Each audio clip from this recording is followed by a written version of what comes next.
So today we're in a bathroom where I'm finishing up, and I thought I would take a moment to demonstrate why it is important to use the proper materials in constructing a shower.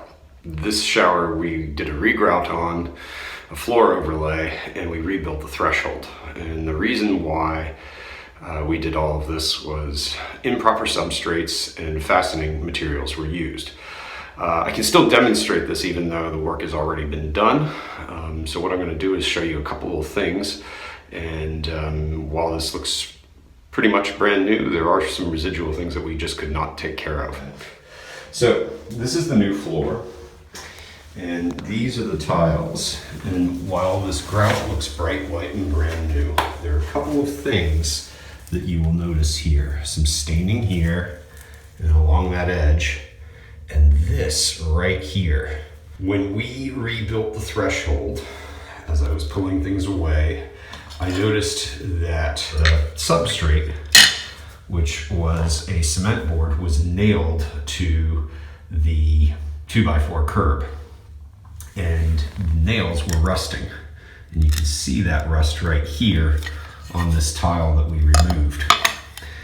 And that rust came through and it stained this tile right here, and it stained it right here.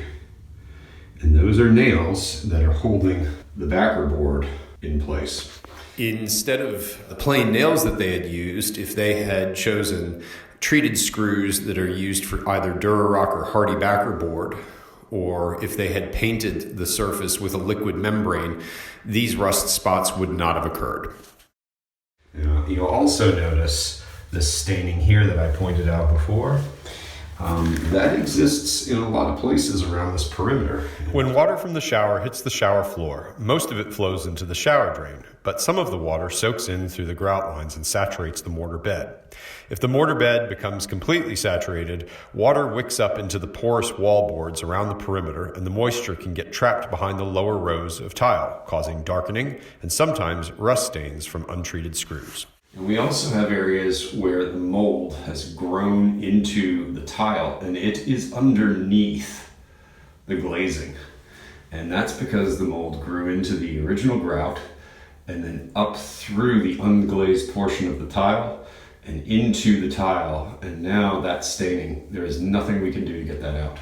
Now, if this had been properly waterproofed and perhaps, this is a ceramic tile, porcelain tile might have been a little bit better, but if the grout had been sealed, none of this would exist. That is why you should use the proper substrate. Proper substrates include Hardie Backer board, Durarock painted with a waterproofing membrane. You can also use Weedy board, Schluter board. All of these are waterproof boards that work really well. If you found this video helpful, let us know by clicking like and consider subscribing to our channel. Feel free to message us in the comments section with any constructive questions or suggestions.